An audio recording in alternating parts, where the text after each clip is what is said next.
Hi, everybody. Welcome to Technicolor Online October. This month, we want to support National Hate Crime Awareness Week. And for this reason, we asked you to watch in advance the documentary Pride and Protest. For those of you that are watching us for the first time, Technicolor is a LGBT film night that originally happened at Redbridge Central Library every second Monday of the month to give the LGBT community there a safe space to get together and be themselves. Since COVID happened, we have been forced to transition the event online. So here we are, and we have been going on in this modality since last April. So Technicolor is organized by Positivist, and if anybody of you don't know, Positivist is London's largest community-based HIV charity. We provide support services to people living with HIV who either live in or access HIV care in East London. These services include peer support, counseling, group activities, and welfare and benefits advice. We also provide free HIV and STI testing and sexual health advice to people across East London. We recently moved all the services from face-to-face to online. So if you are interested in accessing them, please do get in touch on our website, www.positivist.org.uk, or by email at prevention@positivist.org.uk, or through our live chat on the website. Or you can also call us on the phone, call in the number 020-7791-2855, and then choosing option 3 for sexual health information and online supported self-testing for HIV. From East London, you can also order a free STI testing kit to be sent to your house from pe.shl.uk,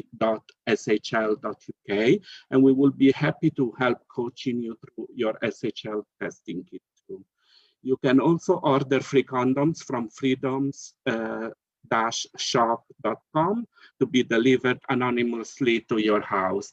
As with most charities, Positivist has had to cancel our regular fundraising events due to the pandemic, meaning we need support now more than ever. So please take a look at our website and consider supporting us in any way you can.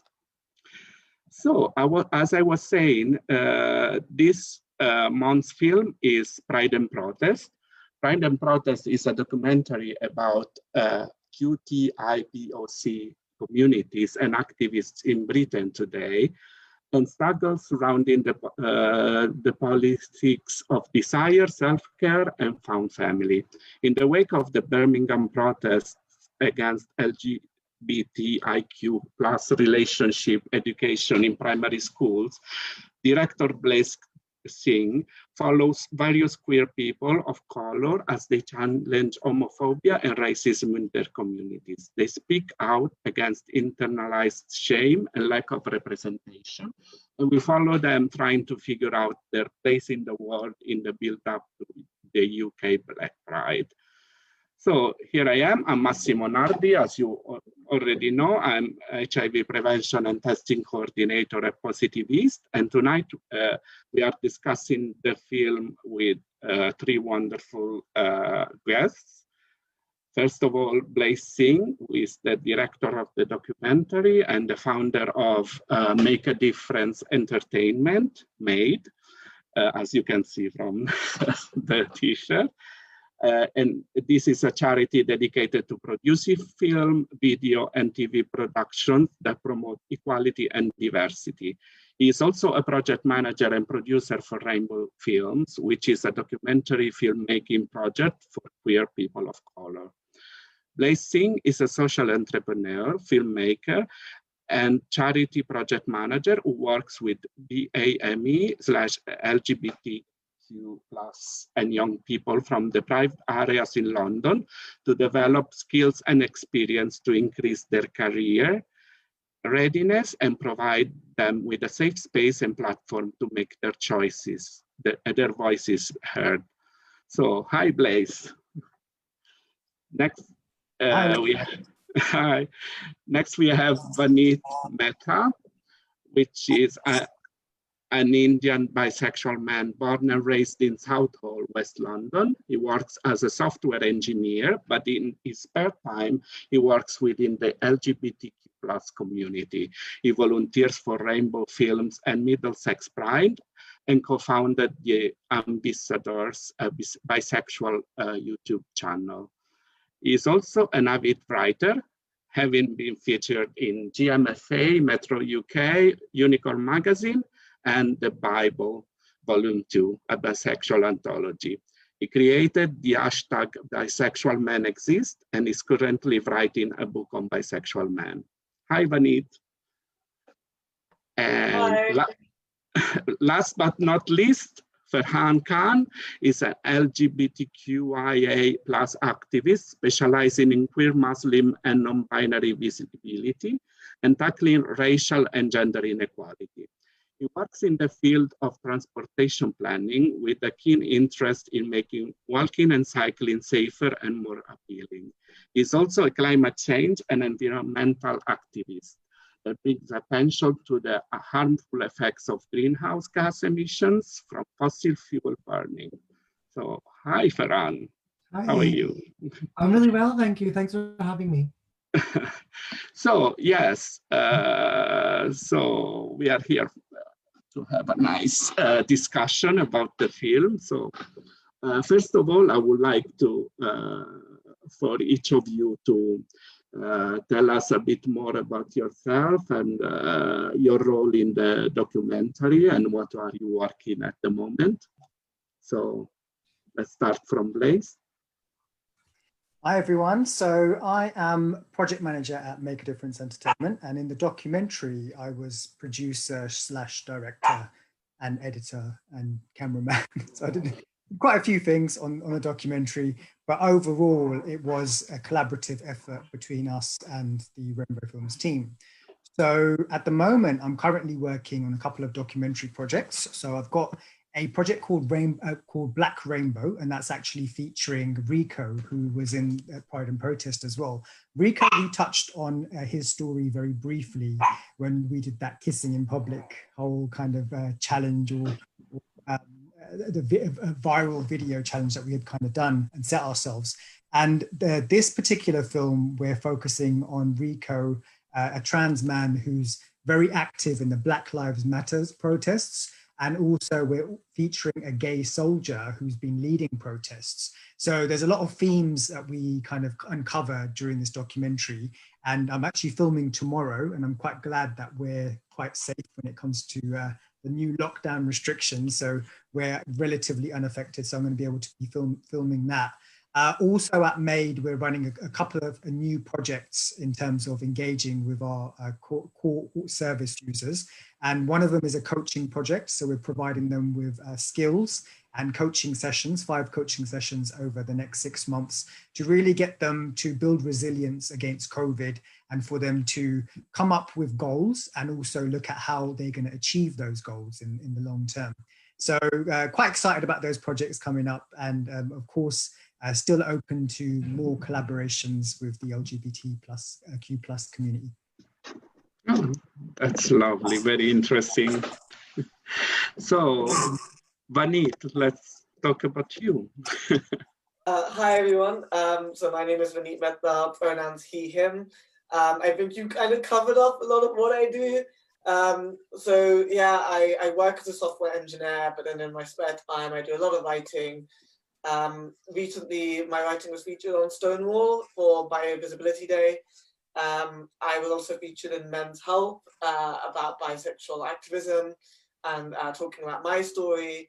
And currently I am writing a book around bisexual men, issues about coming out, dating and relationships and health, and the issues that we experience both outside the community and inside it. So that's kind of my main focus at the moment. Probably won't be out for a couple of years, but you know, written about 9,000 words, and that's probably the most I've ever written on like a one solid piece. So yeah, that's kind of my sole focus at the moment. In terms of the documentary, early days, I was kind of like the story planner kind of person. And then eventually that became cast member, interviewer, and I was also one of the main sort of networkers. So I was trying to get us, like, spread the word about us, get us involved in a lot of different communities, getting in touch with a lot of different people, to try and raise our platform and get us into new spaces. Very interesting, busy as usual. So Ferhan, what about you? Well, as you mentioned, Massimo, you know, I've focused my kind of activism on the queer Muslim space, because I think that's where I think my efforts would have been the most kind of important. But going back to, sorry, the film, how I got involved with Pride and Protest because obviously I went to Birmingham specifically to challenge the protesters that were protesting against LGBTQ relationship education in primary and secondary schools. That legislation has now come in 2020. But that's where I met Blaise, because most of the reason I wanted to go there was because the protesters themselves were from the Muslim community. And I think that as I mentioned, my specific activism, I think, is best suited to challenging the notion that as a Muslim, it somehow makes you less of a Muslim if you're gay, or it's somehow incompatible with the faith of Islam to be gay or to be bi or to be trans or any of the LGBTQIA plus, you know, identities. And also, I do identify as a non-binary male because I think that, for example, being male, being assigned male at birth has meant a lot of expectations of me that I was not able to fulfill. And I think it's unfair to ask all men to fulfill these roles when it might not suit them. It could be that they just don't feel fully male, you know, and then you're kind of shamed for it. So that's the kind of work that I do. And then as my day job, I work at a council, and I use my power to close down roads. But only I do it for good reasons. I'm responsible for all those horrible road closures in Hackney and Islington and all that. I do it because I think it's really important to keep residential streets safe and quiet to walk and cycle on, so that you can get around boroughs much more safely on your by walking and cycling, because I think we need to tackle climate change by reducing our dependence on private car. Yeah, and that's a very good reason, and it's also good to see that your activism spans also different areas and also links up with your work and what you believe in. That's good. So my next question is for Blaise, and I wanted to ask you, how was the film conceived? What brought you to decide to make a documentary about QPOC activism? So Rainbow Films is actually a project incubated by Make a Difference Entertainment, the charity. So when we were designing the project, we always knew that we wanted to work specifically with the LGBTQ plus community. And the project was actually initiated by a few of our existing service users at the time who were interested really in doing something to tackle hate crime and doing something which would bring them together on a regular basis so that they could talk about issues and they could be themselves and be free and use the form of film, because at MADE, everything we do is about two outcomes in particular. So the first is that we are looking to increase the career readiness of everybody that kind of uses our services or takes part in our project, and career readiness in relation to them entering the film, TV, or video production sector or industries. And the other outcome is that through the content that we co-produce within these projects, we want to contribute to challenging prejudices, challenging stereotypes, and hopefully contribute to reducing discrimination. Obviously, we can't be solely responsible for that, but we would like to, for the services that we do, have some contribution towards that. And it's about changing perceptions, it's about changing minds, changing hearts through the work that we're creating. So with that remit in mind, we approached the People's Health Trust, who are an organization which gets money from the health lottery. So it's a lottery funded trust. And they actually were interested in local groups contacting them to put forward proposals that would tackle health inequalities. And what they were really most interested in is looking at how can we help to reduce social isolation and also reduce loneliness for local community members. So the idea was that we would run an activity, a weekly activity. So we were theoretically funded to run a meetup group, so to speak. And every Saturdays we would meet at the West London Film Studios in Hayes. And it was a really nice vibe. We would kind of get together at 12 o'clock and we'd leave at 5 p.m. And through those number of weeks that we ran the project, we built a really great rapport and a really great core group. And it was that group that decided that, you know, we wanted to create a documentary, and through the documentary, we'd be able to have our voices and also any of our concerns and challenges that we're facing come to light in this documentary, but also for us to develop skills along the way as well. So a lot of the people who came to the project had no experience whatsoever operating cameras, working with lights or editing. And through the project, it was very hands-on. So it was just kind of like, in a way, I did throw people literally in front of the camera. And I was like, look, just get used to it, get accustomed to it. It's a skill that you develop over time. And it was very practical learning. You know, I've done teaching before, which is very theoretical and going through all the motions and to trying to lead you very gradually into that practical aspect. But this was very hands-on and very fast, and very quickly people were able to pick up skills. And we had people who were responsible for the behind the camera stuff, and then people who were going to be in front of the camera. And originally the idea started off as something quite different. It was going to be quite segmented. It was going to be a snapshot of the LGBTQ plus community in general. And we were going to talk about different issues, and queer POC issues were going to be kind of like into one or two kind of segments, which Vinny and Manpreet were tackling.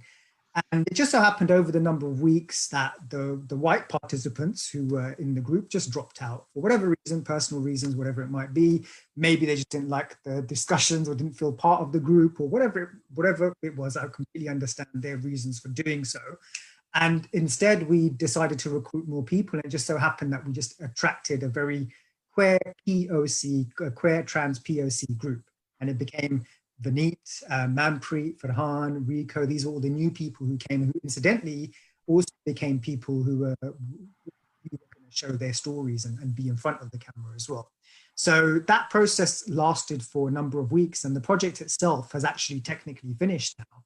But the legacy of the project lives on through the film. And the fact that we're here today having these conversations, you know, continually having the passion and you know, spending our time outside of the project to do that shows, you know, how committed everybody was, and how committed we are to the cause, and how we are going to continually not just obviously use this film, but in our own journeys use the activism and the skills that we had picked up for this project to do work for the greater good in the long term as well. So that's how the project came about. And we just never thought that we would have platforms like this today. We thought it was going to be a very localized kind of, oh, we'll invite my auntie, my uncle, you know, local people who'll come down and just watch the film. We'll fill up a little screen somewhere in West London. And we didn't imagine that it was going to be selected for BFI Flare, which is actually the biggest LGBTQ plus festival in Europe, film festival. And it was something that we were so looking forward to. We were just so eager to get bums on seats. You know, it was a prestigious South Bank cinema. And, you know, it was the first time for any of the participants to have anything of their screen on a massive screen. And also the film got selected for Best of Fest. So it was also going to be, you know, shown on additional screens and on the biggest screen in the actual cinema. So we were pumped for that, really excited. Then of course, COVID happened, and it was just like, you know, we just thought, okay, cool. Like, what do we do now? So it became a lot of online screenings for various festivals that we got selected for. And we are here today because we just want to continue that message of the film and making the voices heard of everybody that you see in the documentary. Yeah, I remember when they announced the BFI participation, and Ferhan let me know, and I got a ticket, and I was so excited. Oh, I'm so looking forward to see it. And then I received the email. No, it's not going to happen. No, we're crushed. Like, We're crushed. I mean, it's understandable, obviously, because it's yes, of course. But Quite crushing.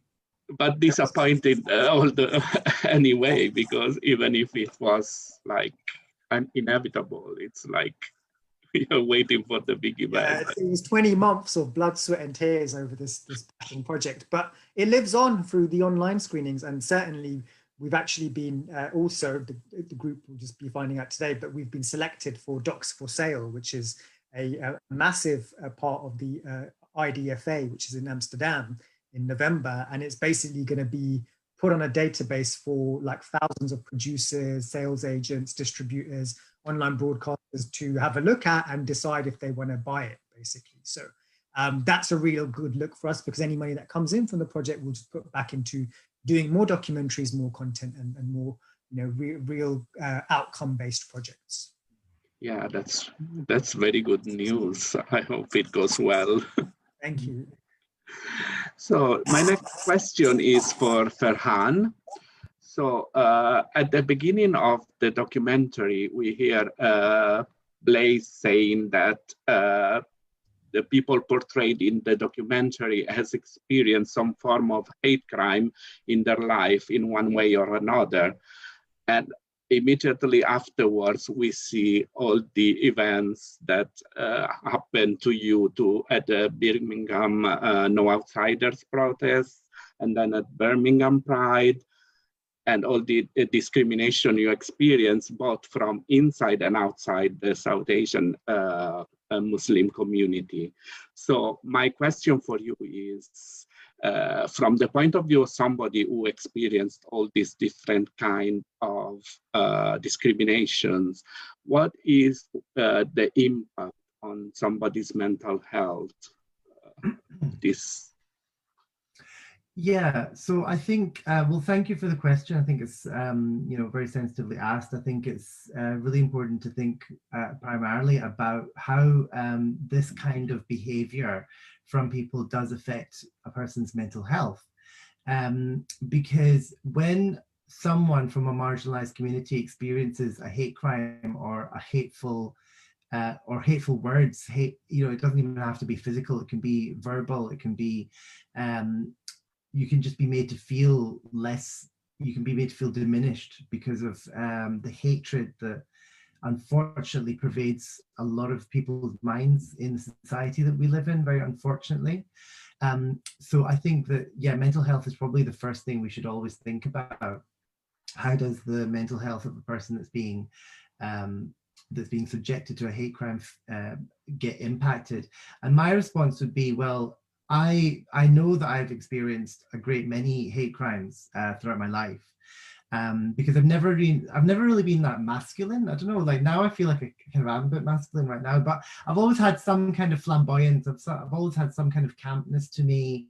I've always sort of stuck out in a kind of like in a room, especially amongst a lot of boys or masculine people. I've always been kind of like different. And then, you know, growing up in Scotland, which is predominantly white, the added layer of being different was that I had brown skin, you know, and that I was a Muslim. But even when I went to live in Pakistan for a little while, I was still different, you know. I was still kind of like the England, they used to call me. I don't mean to mimic the accent in a derogatory way, but that's kind of like what I was kind of experiencing, again, being different. So I've experienced being different in so many different types of scenarios growing up throughout my life.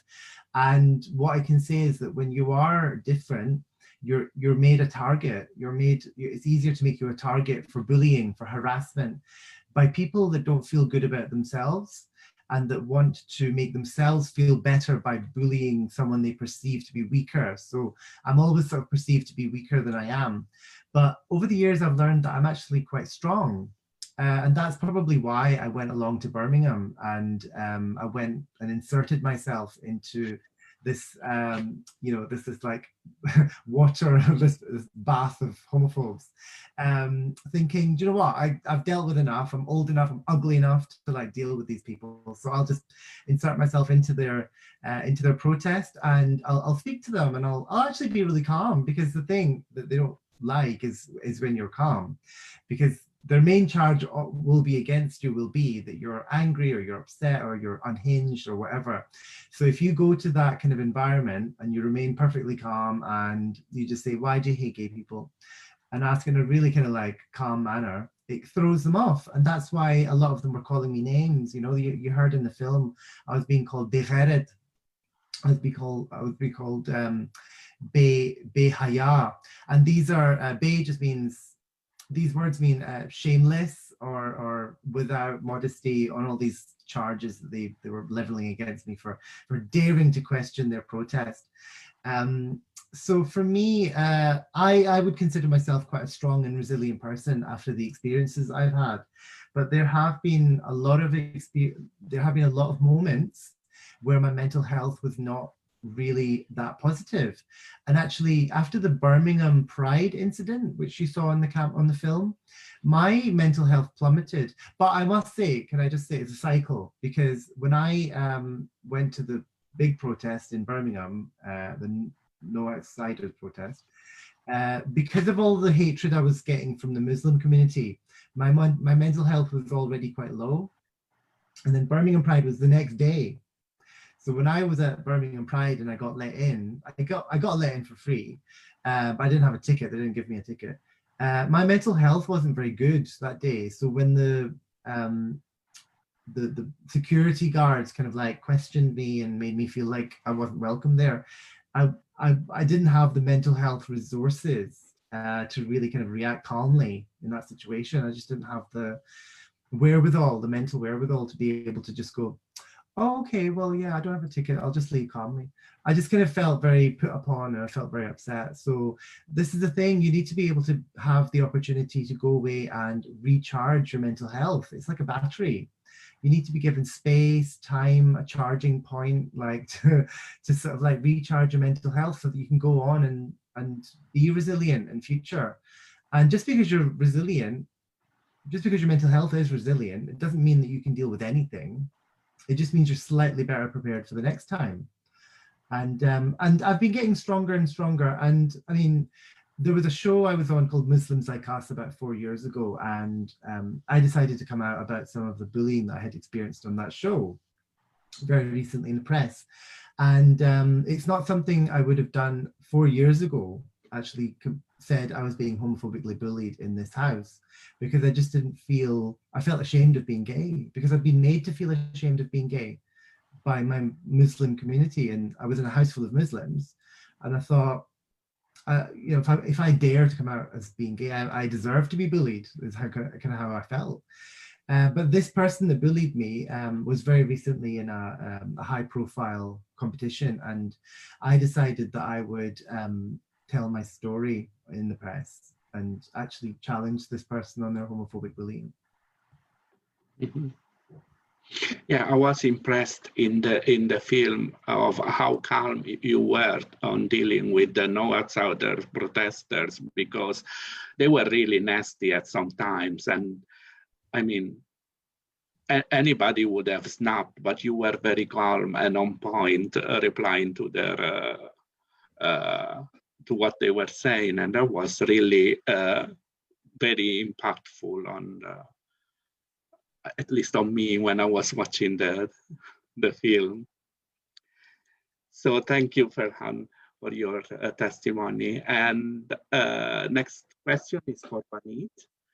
And in the film, you say that bisexuals are often discriminated against inside the same LGBT plus community, and many within the community think that bisexuals don't really exist. Could you please elaborate this concept and tell us how allies could help to dispel the stigma that surrounds bisexuality? Yeah, sure. So, you know, with bisexuality, bisexual people have to deal with a lot of different stigmas that are attached to us. So a lot of people think that we don't actually exist, that we're secretly gay or straight. They think that we are sex crazed and we're going to cheat on everyone, that we can never be satisfied. Some people think we're transphobic because they think bi means two and it only means men and women. There's a lot of different stigmas that are out there around us. But the issue is that these stigmas persist even within the LGBTQ plus community. You know, historically, when we look at our community, it wasn't always called LGBTQ plus. It used to be called lesbian and gay. You will see stuff like the London Lesbian and Gay Centre, for example. And they used to very actively, forthrightly say bisexuals were not allowed in the space. You can go and look at historic documents. They used to have signs that used to say no bisexuals on the front. And whilst these places have now updated and changed, you know, obviously some of these places don't exist anymore, but a lot of spaces have now changed to say LGBTQ plus. They don't necessarily serve all of those parts of those communities. A lot of these communities are still very gay dominated. And it often means that when you do come out as bisexual in that space, suddenly all eyes are on you. And everyone starts asking you all of these questions like they've never met a bisexual person before in their life, despite the fact that they are in the LGBTQ plus community. So you will get people asking you which one you prefer, or they will ask you what that actually means, or whether you've had sex with certain people, which is very invasive. A lot of people also then tell you how they once used to be bisexual, basically stating that it is a phase that they went through too, and therefore you are just going through it. And you will eventually get to that at that endpoint that they got to, which obviously isn't the case. So, yeah, I mean, sexuality is fluid and people can change and do change, but that doesn't mean that you can't be bisexual and be that forever. And what ends up happening is that this happens so much that, you know, even statistics on Stonewall show that bisexuals often experience discrimination in their own spaces. It means that we feel unwelcome, especially for people who are in different sex relationships. You know, you will have people where when you're at clubs or bars, they will point out the straights, ignoring the fact that they could be asexual, intersex, trans, bisexual, and so on. And I think if people need to start realizing that, you know, if people want to actually be allies, they would realize that bisexual people don't have it easier like they often think we do. Bisexual people, statistics show we have worse mental health, we are less likely to come out, we have higher rates of intimate partner violence, and people need to start educating themselves on that, and not just on bisexual people, but everyone else in the community. It's important that if you're part of the community, you learn about your community. You stop assuming sexuality and gender, because I think that it can be quite harmful. And if you want to be allies, you need to start making up space for us, giving us resources, giving us your time, your energy, and your money. You know, the bisexual community, like, we have to carve out our own spaces just to feel safe.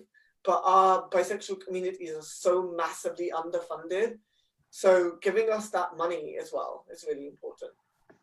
Yeah, I'm seriously think that our LGBTQIA community is as strong as and as free as the least free part of our community. So we all have to work together to help everyone in the community to feel welcome and to feel like that they belong and that their life is valid as anybody else's life. So yeah, I hear you, Manit.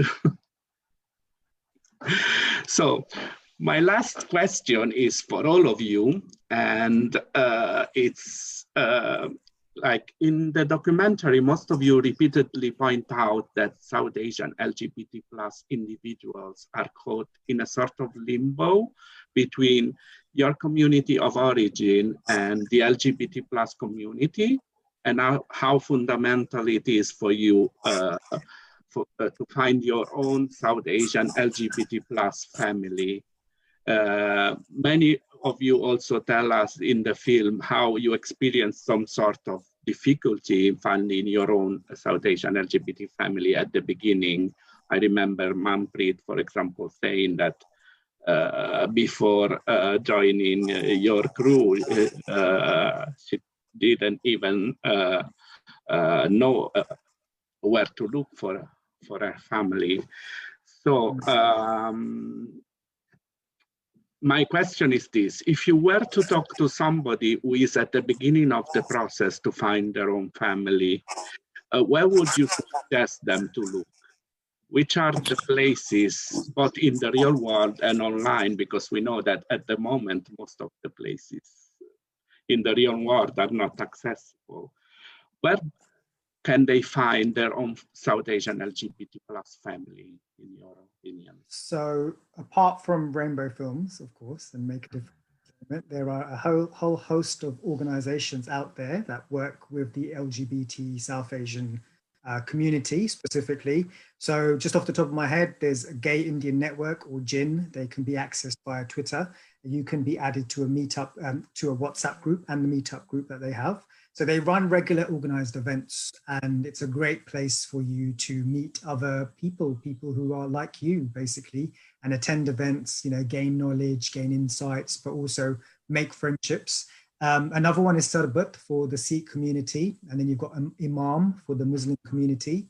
There's Unmuted in Birmingham. So there's loads of specific queer POC and South Asian, I guess, focused organizations that will enable you to do so. And the other aspect is club nights and events. So as you see in the documentary, UK Black Pride is a massive event that happens annually, but then also there's regular weekly or monthly club nights. So you have Hungama, which is run by Ryan Lanji, who's in the documentary. You've got one in Birmingham called Sati Night. You've got one called Zindagi in Manchester. And then you've got Club Gali, which is the oldest South Asian nightclub in London that started off in Tufnell Park, and they still run events now. Another one is called Desi Boys. There's loads out there. Obviously, because COVID has happened, you know, you're quite restricted now with everything in terms of club nights. But my own background is I used to run a club night as well called Urban Desi originally back in 2010, and we ran it for a couple of years. So that was focused specifically on the South Asian community, and we would mix it up. We would have, obviously it would be a club night, but then we'd have like traffic light parties, we'd have talent shows, we'd have fashion shows, we'd have dance offs, we'd have all kinds of things where it just made it really interactive and fun as well. But you know, from being on the front line of that, being at the door and understanding how much of a resource that is just incredible, because I think, you know, when you go out there and you find your community, you know, you will automatically, you know, in theory find friends, but you've got to work at it. You know, you don't just get nothing. You don't just turn up to these places and everybody gravitates towards you. That's not what happens, because everybody's in their own world as well. You've got to make a conscious effort to connect with people and do keep in touch with people as well. And that's the way you're going to build your family, and you'll get to know other people, the initial connections that you make. So that would be my own personal advice to anybody. Mm-hmm. Yeah, that's very good advice. And do you have anything to add, Ferhan or Vaneet? What? Yeah. So just recently, I've got Nazamat Foundation have released a film, a 30-minute long film, which you can watch for free on Channel 4. If you just search, "My God, I'm Queer," you'll be able to find it on all 4. And a lot of the people that contributed towards that film are queer and Muslim, or LGBTQIA and Muslim. So I know that for me, finding specifically a group of friends that are, or family members rather, I should say, that are that have experienced the Muslim experience and are also LGBTQIA was really important to me. So I went to Hidayah and found them, and I went to Iman, and there was also there was like all these groups that have kind of changed their name the years, but there's groups out there, and like if you need to find your community, you just need to search online. Like when I was 15 years old, I searched for a gay and lesbian youth group in Glasgow, and it was called Biggles. I went along, I know I know. Vinny's laughing. I went along when I was 15. I told my mum and dad that I was going to a physics club because I had to study really hard for my exams, my GCSE exams, standard grades, we call them in Scotland, but for you guys, I'll just say GCSE. Yeah, Mum, I really need to do my physics homework and I'm going to go to this group. Went along, and then I was so nervous when I was about to go inside, and then I just swallowed my fear and I ran in. And I was like, Big Les, where's Big Les? And they were like, what's he on about? What's Big Les? What's he on? Oh, he means Biggles. I thought it was Big Les because I'd read about it online, but it stands for bi, gay, lesbian. So Oh, okay. it wasn't just lesbians and gays at that point, really. It was like bis were like promoted at the front in Biggles. That was 20 years ago. It's about time. Glasgow, yeah. I went to Biggles, and my first friend is bisexual, Eddie Chung. So I was lucky to have at least a sort of a person of color there as well when I was 15. But most of them were white, so it was kind of a bit disillusioning. And that's why I needed to come to London. I needed to just like come to the big smoke and be as gay as possible. So I was going to add, personally, if you go onto Gaysian's website, you get like a whole list of different organizations. And so you can just go through that list and see what works for you and what doesn't. So some of the ones that Blaise mentioned are on there. I think Blaise mentioned like a whole bunch more. There's loads in our documentary, like Blaise mentioned. I think some of the ones that I would recommend is I really like the Bit and Peach. They're a Pan-Asian cabaret group. So they have East Asian and South Asian performers. I think they started off a lot more focused on East Asian, but they're getting more and more South Asian people involved. Some of the ones that you see in the documentary, actually, Shiva's involved in that. Shiva is also working on a project at the moment called, I'm going to pronounce this wrong because I'm really bad at pronunciation, but I think it's Queer Parivar, something like that. Yeah. And they're making a film, but they also have hosted a few like Mendy nights, where they get people together and do like cabaret and performances and stuff like that, which are really great. I would recommend that if they do any more. They did actually do one online a couple of months back. Hungama is great. Definitely recommend Hungama all the time. And Club Kali. I think I quite like Queer Asia as well. I don't think they've done much during lockdown, but they do a lot of really good, like, I would say like academic stuff. So they do like panels and film nights and like hosting that kind of stuff, sort of like group discussions and stuff. And they're really great. They had a really good one at the British Museum where they had a good few like panels and discussions and stuff. So, and they do like art exhibitions and stuff like that. So those are sort of my recommendations. That's really great, guys. So my questions are done. I think it was a great discussion, and anybody who wants who watched the documentary and wants to leave a comment on IMDb, please do that. We would like to support Blaise and his and his work and the work of all of you guys. And so from Positivist side, I would like to remind everybody that if you need an HIV or STI test, you can always contact us online and we can help you with a self-test. If you are living with HIV, please contact us. We have plenty of services for people living with HIV that are going on online, like peer support, counseling, advice on any matter that can go from migration to welfare benefits, whatever.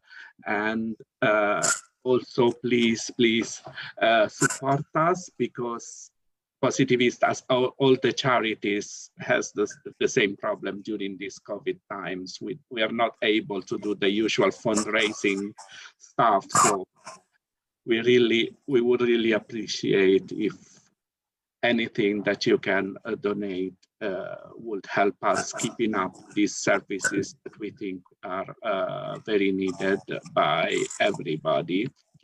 So yes, this is all from me, and everything about Positivist can be found on our website, as I said, www.positivist.org.uk. So thank you very much, guys, for being with us and for introducing that really interesting and important documentaries to us. Thank you. Thank you. Bye. Bye-bye.